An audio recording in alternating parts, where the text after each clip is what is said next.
नमस्कार, अरुणाचल समाचार में आपका स्वागत है। मैं हूं शोभा। आए बुलेटिन में सबसे पहले देखते हैं मुख्य समाचार।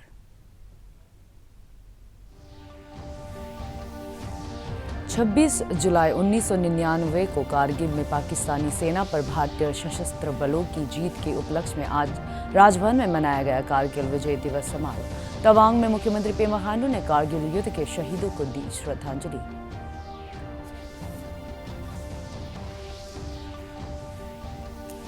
संसद के दोनों सदनों में वेटलिफ्टर मीराबाई चानू को ओलंपिक में मेडल जीतने पर दी गई बधाई। राज्यसभा के सभापति और लोकसभा अध्यक्ष ने मीराबाई को बधाई देते हुए ओलंपिक में अन्य भारतीय एथलीटों के मेडल जीतने की जताई उम्मीद। भारत वापसी पर मीराबाई चानू का जोरदार स्वागत। देश भर में पिछले 24 घंटे में कोविड के 39,361 नए मामले दर्ज किए गए और 35,968 रोगी हुए स्वस्थ। अरुणाचल प्रदेश में रविवार को कोविड संक्रमण के 164 नए मामले सामने आए और 360 रोगी हुए स्वस्थ। अरुणाचल प्रदेश में अब तक 8,23,999 कोविड टीके लगाए गए। 26 जुलाई 1999 को कारगिल में पाकिस्तानी सेना पर भारतीय सशस्त्र बलों की जीत के उपलक्ष्य में मनाए जाने वाले कारगिल विजय दिवस के अवसर पर आज ईटानगर स्थित राजभवन में माल्यार्पण समारोह आयोजित किया गया। इस अवसर पर अरुणाचल प्रदेश के राज्यपाल डॉक्टर बी.डी. मिश्रा ने कारगिल युद्ध में शहीद हुए सैनिकों के प्रति श्रद्धांजलि अर्पित की। इस अवसर पर राज्य की प्रथम महिला नीलम मिश्रा, उप मुख्यमंत्री चाउना मैन, मुख्य सचिव नरेश कुमार सहित कई वरिष्ठ सेवानिवृत्त सैन्य अधिकारी भी मौजूद थे। कार्यक्रम को संबोधित करते हुए राज्यपाल ने कारगिल युद्ध के दौरान भारतीय सैनिकों के सामने आई चुनौतियों का जिक्र किया। राज्यपाल ने कहा कि कारगिल विजय दिवस हर वर्ष भव्यता के साथ मनाया जाना चाहिए ताकि युवाओं को राष्ट्रीय सुरक्षा, राष्ट्रीय एकता, अखंडता एवं देशभक्ति के लिए प्रेरित किया जा सके। राज्यपाल ने कारगिल विजय दिवस के अवसर पर अरुणाचल प्रदेश में तैनात भारतीय सैन्य बलों के जवानों से वीडियो कॉन्फ्रेंस के जरिए संवाद भी किया। इस अवसर पर उप मुख्यमंत्री चाउना मैन ने कहा कि कारगिल युद्ध में मिली जीत आने वाली कई पीढ़ियों को प्रेरित करती रहेगी। उन्होंने कहा कि कारगिल में मिली जीत भारत की प्रतिबद्धता, शक्ति और धैर्य की जीत थी। कारगिल विजय दिवस के अवसर पर जो उस युद्ध में भारत के बहादुर सिपाही, बहादुर जवान शहीद हुए थे, उनको श्रद्धांजलि देने के लिए यहाँ पर एकत्रित हुए हैं। वह युद्ध 3 मई से लेकर के 1999 में 26 जुलाई तक चला था और उसमें 527 हमारे जवान वीरगति को, जवान और अफसर वीरगति को प्राप्त हुए थे। जो सबसे बड़ी बात थी कि पाकिस्तान का, उनके सरकार का, उनकी सेना का मनोबल इतना नीचा हुआ कि वो पाकिस्तान के प्राइम मिनिस्टर अमेरिका जाकर यह कहने लगे कि हम किसी तरीके से यहाँ समझौता करना चाहते हैं और हमारे सैनिक वहाँ से वापस आ जाएंगे। उसकी भी हमारी सरकार ने मोहलत दी थी। जरूरी यह है कि हम हमेशा यह संदेश भेजते रहें, अपने युवाओं को देते रहें, अपने देशवासियों को देते रहें कि राष्ट्र सर्वोपरि है, राष्ट्र की सुरक्षा सर्वोपरि है, राष्ट्र की संप्रभुता, अखंडता, एकता, ये हम हर कीमत पर, हर परिस्थिति में इसको हम अक्षुण्ण रखेंगे। I pay my tribute to all the brave hearts who had foiled the conspiracy of the enemy from sneaking into our country and trying to bring down the tricolor from the Kargil peaks. I salute the martyrs who sacrificed their blood on 26 July 1999 during the Kargil War.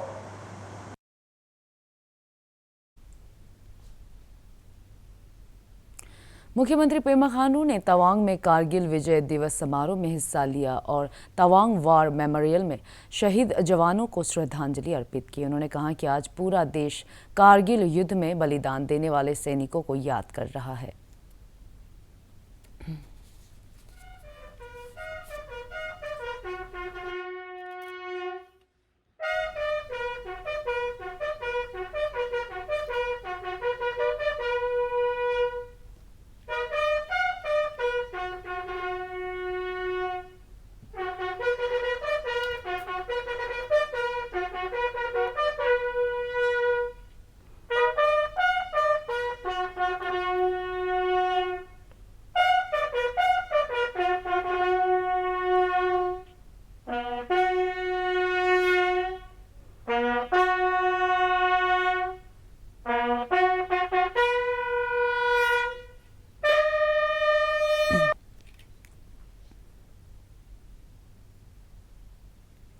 संसद के दोनों सदनों में आज weightlifter Mirabai Chanu को Olympic में medal जीतने पर बधाई दी। राज्यसभा के सभापति एम वेंकैया नायडू और लोकसभा अध्यक्ष ओम बिरला ने मीराबाई चानू को बधाई देते हुए ओलंपिक में हिस्सा ले रहे अन्य भारतीय एथलीटों के मेडल जीतने की उम्मीद जताई। इस बीच मीराबाई चानू ओलंपिक में सिल्वर मेडल जीतकर भारत लौट आई है।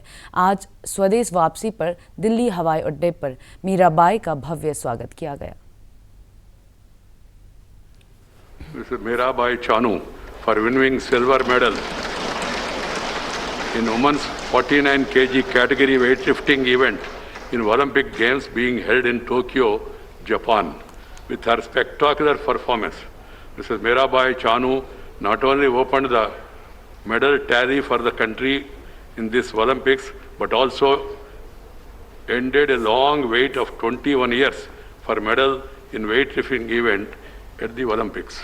मुझे आपको सूचित करते हुए अत्यंत प्रसन्नता हो रही है कि सुश्री साइखोम मीराबाई चानू ने ओलंपिक खेलों में भारोत्तोलन प्रतियोगिता में भारत के लिए रजत पदक जीता है। इन खेलों में देश के लिए ये पहला पदक है। मैं अपनी ओर से तथा सदन की ओर से सुश्री चानू को बधाई देता हूं तथा आशा करता हूं कि अन्य खिलाड़ी भी अपनी अपनी प्रतियोगिता में उत्कृष्ट प्रदर्शन करेंगे और देश का नाम ऊंचा करेंगे। अरुणाचल प्रदेश के एनसीसी कैडेट्स ने ईटानगर राजधानी क्षेत्र के नाहरलगुन में आज 22वां कारगिल विजय दिवस समारोह आयोजित किया। कोविड प्रोटोकॉल का पालन करते हुए आयोजित किए गए इस समारोह में एनसीसी कैडेट्स ने कारगिल युद्ध के शहीदों को याद किया और उन्हें श्रद्धांजलि अर्पित की। एनसीसी के वन अरुणाचल प्रदेश बटालियन के लेफ्टिनेंट पलविंदर सिंह ने बताया कि आज हुए समारोह में न सिर्फ देश के लिए कुर्बान हुए जवानों को श्रद्धांजलि दी गई, बल्कि उन्हें भी याद किया गया जो हमारे बीच एक उदाहरण के तौर पर मौजूद हैं।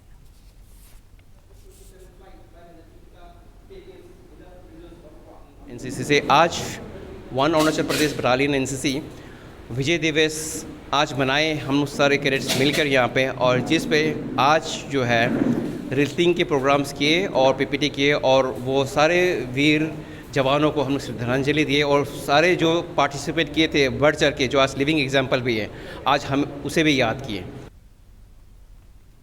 भारतीय जनता पार्टी की ईस्ट सियांग इकाई ने आज कारगिल विजय दिवस के अवसर पर पासीघाट म्यूनिसिपल काउंसिल के ऑफिस में मास्क और सैनिटाइजर का वितरण किया। इसके अलावा पासीघाट नशा मुक्ति केंद्र में राशन सामग्री का भी वितरण किया गया। इस कार्यक्रम में पूर्व विधायक तातुंग जामोह, प्रदेश प्रवक्ता अकू बोरांग, एसटी मोर्चा के अध्यक्ष हिमालय तायंग और किसान मोर्चा के अध्यक्ष ताबित तायंग भी मौजूद थे।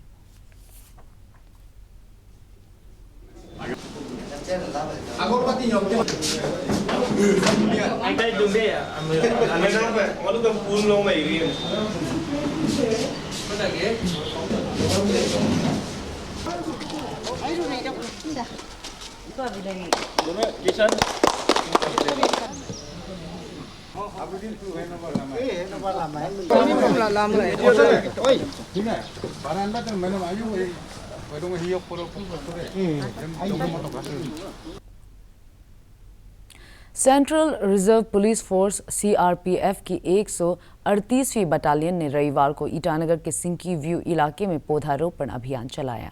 सीआरपीएफ अधिकारियों ने बताया कि इस मेगा ट्री प्लांटेशन ड्राइव के तहत हमने पर्यावरण संरक्षण के प्रति अपनी प्रतिबद्धता दोहराई है। इस कार्यक्रम में राज्य के वन्य एवं पर्यावरण मंत्री मामा नातुंग, ईटानगर के मेयर तामे पासांग सहित कई वरिष्ठ अधिकारी मौजूद थे। इस पौधारोपण अभियान में 1600 से अधिक पौधे लगाए गए। हमारा अगले एक दिन और चलेगा। तो ये बहुत ही अच्छा कार्यक्रम अच्छा किया, और इस महीना ये मंथ हमारा जो वन महोत्सव जो है प्लांटेशन करने का कार्यक्रम, ये मंथली महीना भर चलता है। हर साल हम अपना जो फॉरेस्ट डिपार्टमेंट से हमारा जितना भी जवान है और जितना भी जो गांव वाला और एनजीओ जितने भी जो ऑर्गेनाइजेशन है, हम ट्री प्लांटेशन देते हैं कि इस समय पूरे प्रदेश भर में पूरा प्लांटेशन कर रही है। ये कोई नई बात नहीं है। सीआरपीएफ जहाँ रहता है अपना रिस्पॉन्सिबिलिटी सिविलियंस का साथ भी कैसे मिल के रहता है। उसका बाद खेल कूद का मामला में भी वॉलीबॉल हो, वो अलग अलग चीज़ हो, वो लोग गेम में कराता है। फिर मेडिकल हमारे माननीय गृह मंत्री जी शिलोंग से प्लांटेशन ड्राइव लॉन्च कर रहे हैं, जो कि पूरे नॉर्थ ईस्ट रीजन में सारी जगह पे किया जाएगा और ज़्यादा से ज़्यादा पर्यावरण को बचाने के लिए मैसिव प्लांटेशन ड्राइव चलेगा और साथ ही साथ पर्यावरण को बचाना है और नेचर को बचाना है और स्वस्थ जीवन बनाना है। यही आज का उद्देश्य है कि मैक्सिमम प्लांटेशन किया जाए। देश भर में पिछले 24 घंटे में कोविड के 39,361 नए मामले दर्ज किए गए और 35,968 रोगी स्वस्थ हुए। केंद्रीय स्वास्थ्य मंत्रालय के अनुसार इस समय देश में कोविड के कुल 4,11,000 सक्रिय मामले हैं और रिकवरी दर 97.35% है। भारतीय आयुर्विज्ञान अनुसंधान परिषद ICMR के अनुसार अब तक देश में 43 करोड़ 51 लाख से अधिक कोविड टीके लगाए जा चुके हैं और पिछले 24 घंटे के दौरान 18,99,000 कोविड टीके लगाए गए। इधर अरुणाचल प्रदेश में रविवार को कोविड संक्रमण के 164 नए मामले सामने आए और 360 रोगी स्वस्थ हुए। इस दौरान कोविड से 3 रोगी की मौत होने से राज्य में इस महामारी से मरने वालों की संख्या बढ़कर 216 हो गई है। राज्य में कोविड के सक्रिय मामलों की संख्या घटकर 4,266 रह गई है और रिकवरी दर बढ़कर 89.23% हो गई है। रविवार को कोरोना जांच के लिए राज्य भर से 3,731 सैंपल एकत्रित किए गए। अरुणाचल प्रदेश में अब तक 8,23,999 कोविड टीके लगाए जा चुके हैं और 2,48,920 टीके उपलब्ध हैं। ईटानगर राजधानी प्रशासन ने एक आदेश जारी कर कहा है कि राजधानी क्षेत्र में कार्यरत सभी पब्लिक और प्राइवेट बैंक आम नागरिकों के लिए सुबह 9 बजे से दोपहर 1 बजे तक ही खुले होंगे। नामसाई जिले के लठाओ विलेज में रविवार रात को हुई सड़क दुर्घटना में गंभीर रूप से जख्मी हुए 3 लोगों को NDRF की 12वीं बटालियन की टीम ने आज दुर्घटनाग्रस्त वाहन से बाहर निकाला और नामसाई पुलिस को सौंप दिया। NDRF टीम को घटना की जानकारी नामसाई जिले के आपदा प्रबंधन अधिकारी की तरफ से दी गई थी, जिसके बाद NDRF ने अपना ऑपरेशन शुरू किया और पीड़ितों को हादसे का शिकार हुई गाड़ी से बाहर निकालकर पुलिस को सौंप दिया। इस घटना में 32 वर्षीय जुगल हजारिका, 29 वर्षीय भीगू सेरांग और 3 वर्षीय काक्योंग सेरिंग गंभीर रूप से घायल हुए हैं। इस बीच बीते शनिवार को ईस्ट कामेंग जिले के कामेंग नदी में डूबे 8 साल के लड़के की तलाश जारी है। NDRF की 12वीं बटालियन की टीम विकी लोंगदा नाम के लापता लड़के को नदी में तलाशने के लिए बड़े पैमाने पर ऑपरेशन चला रही है। NDRF के अधिकारियों ने बताया कि इस ऑपरेशन में हमारी टीम लड़के को तलाशने के लिए पूरा प्रयास कर रही है। मुख्यमंत्री पेमा खांडू ने आज तवांग जिले में KDS जिला अस्पताल के नए IPD ब्लॉक का उद्घाटन किया। इस अवसर पर स्वास्थ्य मंत्री आलो लिबांग, तवांग के विधायक सेरिंग ताशी, जिला उपायुक्त सांग फुनसोक सहित कई अन्य वरिष्ठ अधिकारी एवं जनप्रतिनिधि मौजूद थे। मुख्यमंत्री ने कहा कि नए IPD ब्लॉक से स्थानीय लोगों को काफी मदद मिलेगी। ईटानगर राजधानी क्षेत्र में पुलिस ने नए कोविड कंटेनमेंट आदेशों का पालन करना शुरू कर दिया है। नए SOP के मुताबिक राजधानी क्षेत्र की सभी दुकानें और दफ्तर दोपहर 1:30 बजे तक बंद करने के आदेश है और दोपहर 3 बजे से सुबह 5 बजे तक कोविड कर्फ्यू लागू रहेगा। पुलिस अधीक्षक जिमी चेराम व्यक्तिगत तौर पर कंटेनमेंट आदेशों का पालन सुनिश्चित करने के लिए मॉनिटरिंग कर रहे हैं। पुलिस अधीक्षक ने बताया कि ज्यादातर लोग कंटेनमेंट उपायों का समर्थन कर रहे हैं और पुलिस गंभीरतापूर्वक कर्फ्यू लागू कर रही है।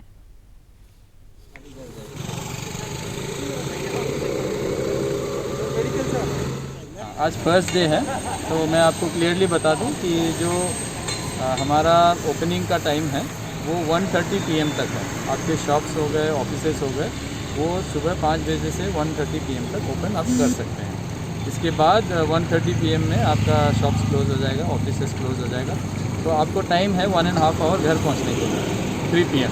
तो 3 PM से 5 AM तक कम्प्लीटली कर्फ्यू रहेगा, तो आप अननेसेसरी मूवमेंट अनलेस। लोहित जिले में मेदू यूथ लाइब्रेरी की तरफ से प्राइमरी और मिडिल स्कूल के स्टूडेंट्स के लिए क्रिएटिव लर्निंग पर 20 से 25 जुलाई तक 5 दिवसीय कार्यशाला आयोजित की गई। इस कार्यशाला में 20 प्रतिभागियों ने हिस्सा लिया। लोहित यूथ लाइब्रेरी के वॉलंटियर्स ने बच्चों के लिए इस कार्यशाला का संचालन किया, जिसमें कोविड प्रोटोकॉल का पूरी तरह पालन किया गया। सेव अरुणाचल सेव इंडिजिनस नाम की संस्था ने ईटानगर के चिंपू स्थित Doni Polo mission for hearing and visually impaired में एक पौधारोपण कार्यक्रम का आयोजन किया। संस्था के वॉलंटियर्स ने स्कूल परिसर के कथित जमीन अतिक्रमण पर चिंता जताई और ईटानगर प्रशासन ने आग्रह किया कि वह इस मामले पर गंभीरतापूर्वक ध्यान दे। आज हम लोग सासी का टीम जो प्लांटेशन 100, 200, 300 जैसा लाया और हम लोग ने यहाँ लगाया दोनी पोलो का ये अंदर में ना। तो हम लोग स्पेशली इसके लिए था, यहाँ में जो हम लोग जब बच्चा जन्म होता है जो कान सुनाई नहीं देता है और वो सब लोग के लिए मतलब अच्छा ऑक्सीजन के लिए ना, तो हम लोग ये थोड़ा कंपाउंड में हम लोग आज लगाने आया। ऐसे स्कूल जो है अरुणाचल समाचार के आज के अंक में इतना ही। जाने से पहले आप सभी से अनुरोध है कि कोविड-19 के दिशा निर्देशों का पालन करें। हमेशा मास्क लगाए, बार बार हाथ धोए, सोशल डिस्टेंसिंग के नियमों को मानें। कोरोना महामारी से बचाव के लिए आपका वैक्सीन लगवाना भी ज़रूरी है। अगर आप वैक्सीन लगवाने के पात्र हैं तो ज़रूर लगवाएं। हम कल फिर हाजिर होंगे अरुणाचल और देश दुनिया के खबरों के साथ। चलते आपको बता दें कि आप अरुणाचल समाचार हमारे YouTube channel DD news Arunachal पर भी देख सकते हैं। देखते रहिए अरुण प्रभा। नमस्कार।